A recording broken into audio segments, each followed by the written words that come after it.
Oh, so what's up? How's it going? This is Rush coming to you from the Ashihara Karate in Singapore channel.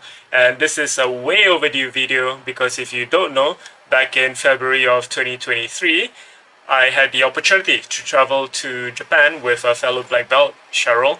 And what were you doing in Japan, you ask? We actually visited one of the Ashihara Kaikan dojos in the Chiba prefecture. And this is a branch that belongs to Fujioka-sensei. His dojo is located in the Chosei district. Actually, he has, I think, a few dojos in Chiba prefecture, but the one we visited this time was located in Chosei district.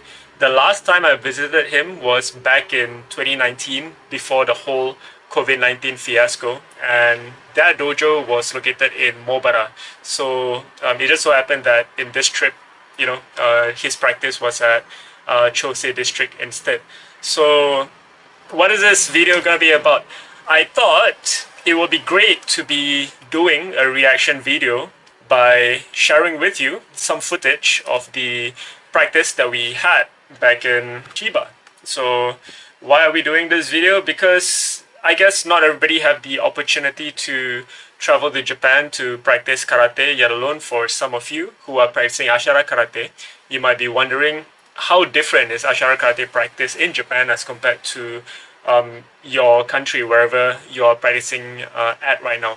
And some of you might even have the aspiration to travel to Japan sometime to train with the guys over in Japan. So if that is you, probably this video is gonna be useful for you, but otherwise, just take it as a means of entertainment.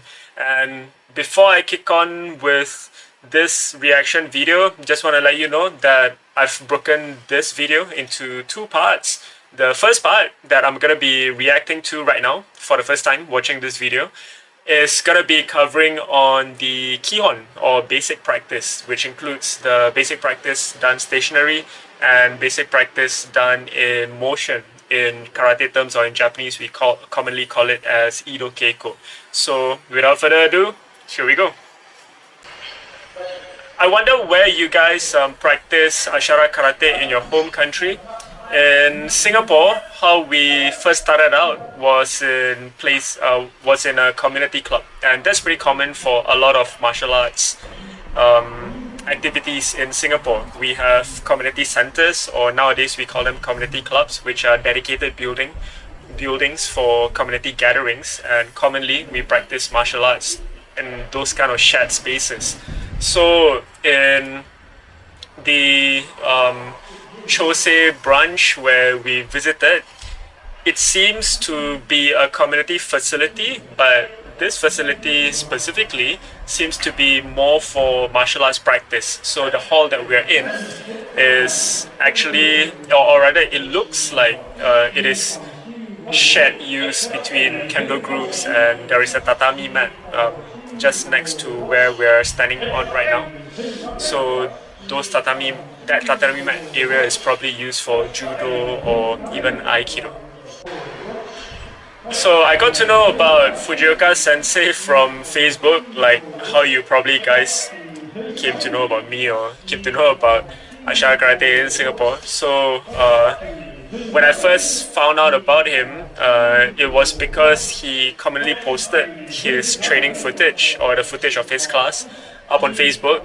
And one of the things that captivated me about his practice is that it is very close to what the original Ashihara karate practice was like, and I'm not saying that the other branches don't do it the original way. I'm saying that whenever I read the Ashihara books and it talks about certain concepts, certain techniques that are not sports oriented but practice because it is part of the martial arts, Fujioka-sensei shows that very well in his videos, especially his expression of the sabaki techniques and stuff like that.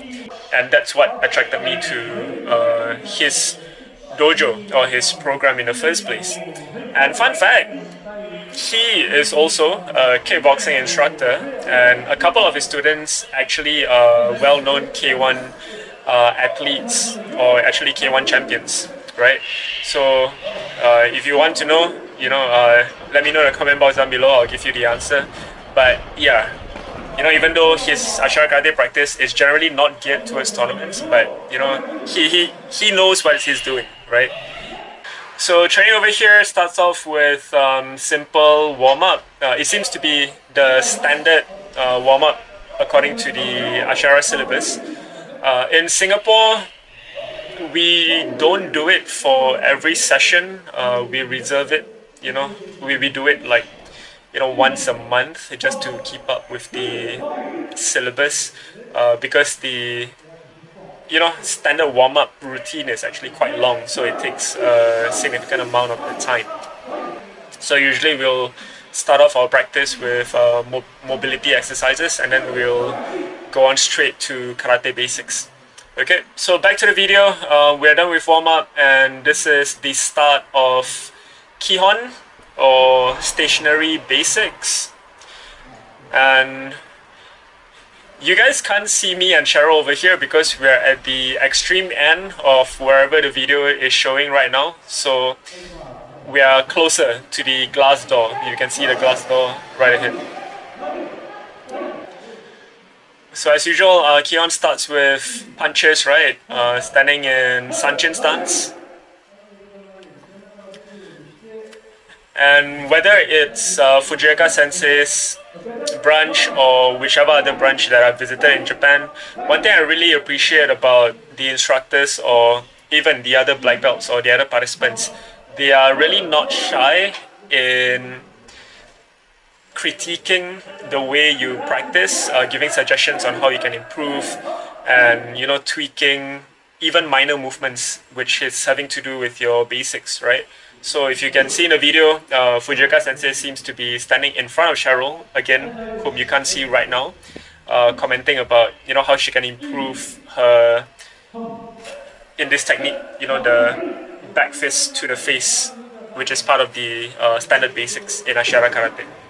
So this is the technique of back fist to the side, or Raken Sayuichi, and this is the final hand technique in our basics, which is Maoshiuchi, or round punch. And again, Fujioka-sensei standing right at the front.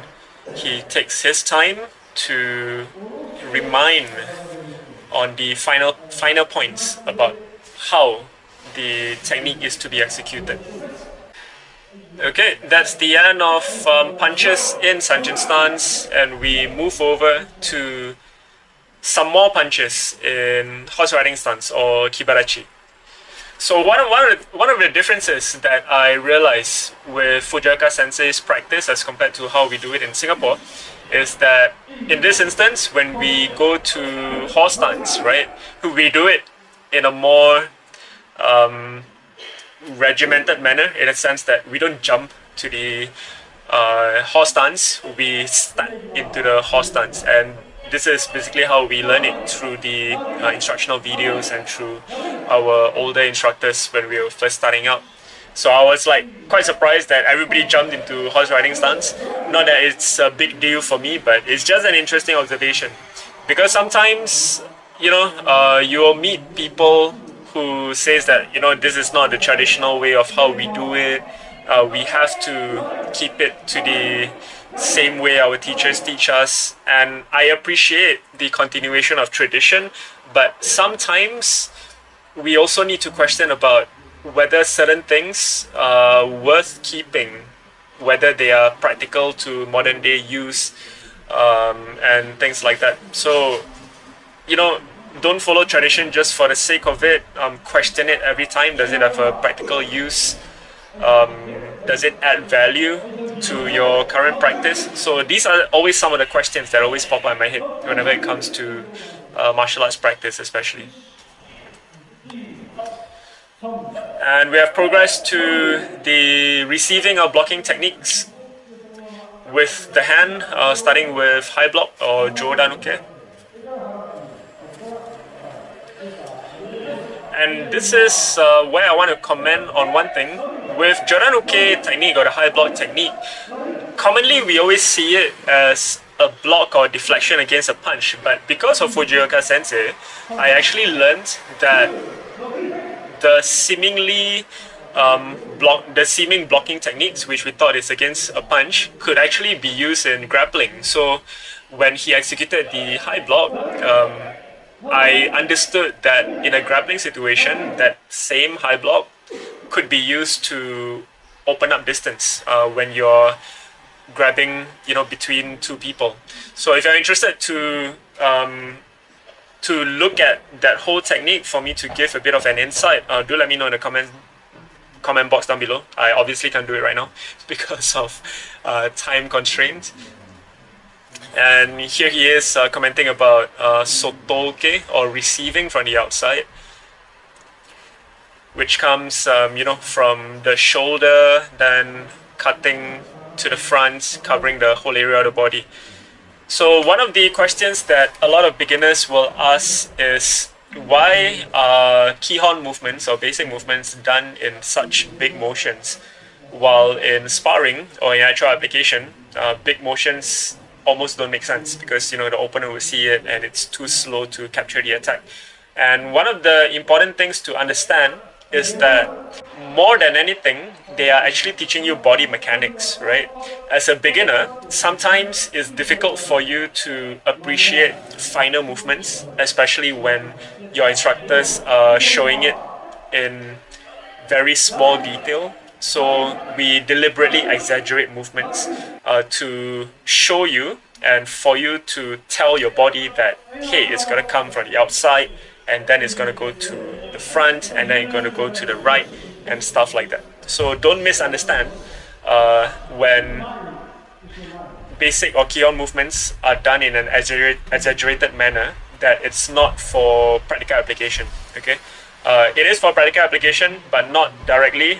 More than anything, it's meant to teach you body mechanics first. Then that body mechanics serves to add value to the actual technique when you do sparring or apply it for self-defense, for instance. Okay, and at this point in time, we have just finished the basics for the hand techniques, momentary stretch before we do kicking or kiriwaza. And at this point, you can see Cheryl and myself right to the end on the first row. So in this season, we are still wearing masks. Japan has not, progressed on to the no mask policy. So you can see everybody's still wearing masks. So the camera angles has changed. Now you can see myself and Cheryl on the left side of the footage. And this is what a lot of the Japanese senseis like to do. They like to put you in front and give you an opportunity to command the class through counting. And it's a great way to, have you engage being in a class. I guess it's also a way of them showing you attention as a guest. And at the same time, it is an easy placement for the instructor to immediately come to you and critique on your technique or give you feedback. And again, Fujioka-sensei is commenting about Cheryl's round kick or maoshigiri in this case. So he's saying that the knee should be coming from the outside first before coming to the center, instead of the knee coming straight ahead. And to be honest, I have seen many different versions of round kicks. At the end of the day, there's many ways to do a single technique, many ways to do a kick. And this is Fujioka-sensei's emphasis, on how he thinks the high round kick should be done. Moving on to side rising kick or yoko kiagegeri, which is a precursor or warm-up before we do the side kick or yokogeri technique. And now that we're done with it, we go ahead with yokogeri or side kick. One thing I want to share with you guys is that the class in this footage is actually quite big, and it's not the average class size in a lot of the Japanese dojos, or rather when I visit every time, most of the time. So my impression was that in this particular occasion, Fujioka-sensei had actually activated his members from the other branches to come and join this practice because just because we were coming to visit. So we were really thankful and we were really touched by that gesture. And with that, we have come to the end of basics or Kihon practice for kicks and punches, and it's a bit of networking over here. Some of the guys I actually met back in 2019 were really excited to come and meet us, and in turn I was really happy to be able to see them again. We shared some stories about the COVID-19 pandemic, what happened during the time, how difficult was it for a lot of people and stuff like that. Okay, the second part of practice after stationary basics is Ido Keiko, or movement practice. It is basically basics practice, but done in movement. So again, for those of you who don't do karate, when you think about karate, this is probably the impression that you have, people standing in lines, doing line drills, moving up and down the hall, punching, kicking, so on and so forth. And to be honest with you, at least in Ashihara Karate, this is not how we fight, this is not how we defend ourselves, but again, this is how we learn body mechanics. This is how we learn how to generate power through forward momentum, by moving with your feet. And sure enough, Fujioka-sensei is explaining about, the transfer of weight as you are moving forward and using that momentum to power up your punch. And the punch in this case being a simple straight punch. And one point he's making over here is that during Ido Keiko practice, even though you're doing reverse punch, which is punch using the reverse hand, or gyakusuki, we don't lift the back heel, which is unlike in conventional boxing or when you're punching in fighting stance, where you twist your back foot to lift the back heel so that you can get the extra reach when you do the reverse punch. But when you do Ido Keiko or movement drills, you don't do that because you want to emphasize the rotation of the hip without using the foot for assistance.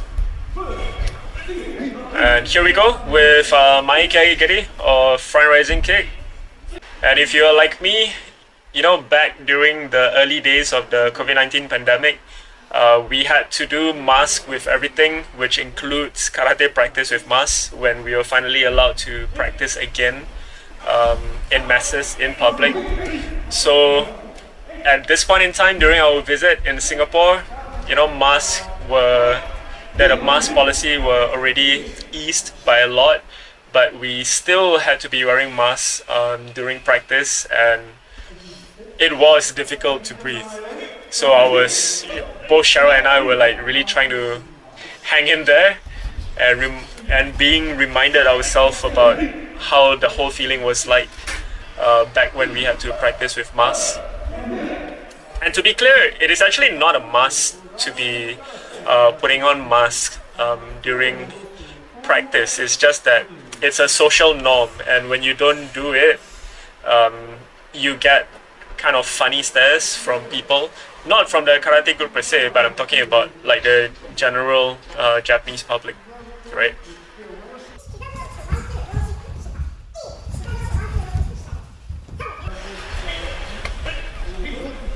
Okay, so it looks like we are done with the Ido Keiko or movement drill practice, and Fujioka-sensei have progressed the class to combinations training, which is a natural progression from the more rigid Ido Keiko practice to a more relaxed posture, standing in fighting stance and doing kick and punch combinations.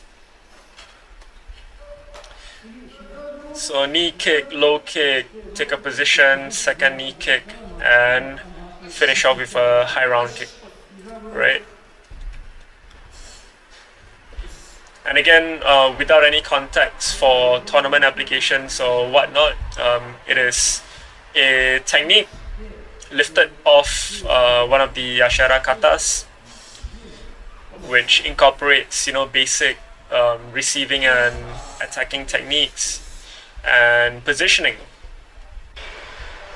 So one thing I realized and appreciate with this particular occasion was that there's actually a lot of black belts in this class, which is not very common in Singapore. Like in the Singapore branch right now, the number of black belts we can count with one hand. Generally, we have not been pushing people to go for grading, although that soon is going to be changing towards the end of the year. Some of us will be taking black belt grading. And there you go. That's the end of the part 1 of training. If you're interested to look at part 2, where we cover on the technical practice as well as kumite or sparring, come and enjoy the second part of our video, which we will be reacting with Cheryl being part of the video, as well as a mystery black belt who is probably aspiring to go to Japan to practice also. And if you have any questions with regard to practicing in Japan, or if you aspire to go to Japan to practice karate or even Ashihara karate, let me know in the comment box down below. Probably I can give you a bit more of an insight or answer any questions if you happen to have any. So with that, thank you for watching part 1. Come back for part 2. Os, and have a good one.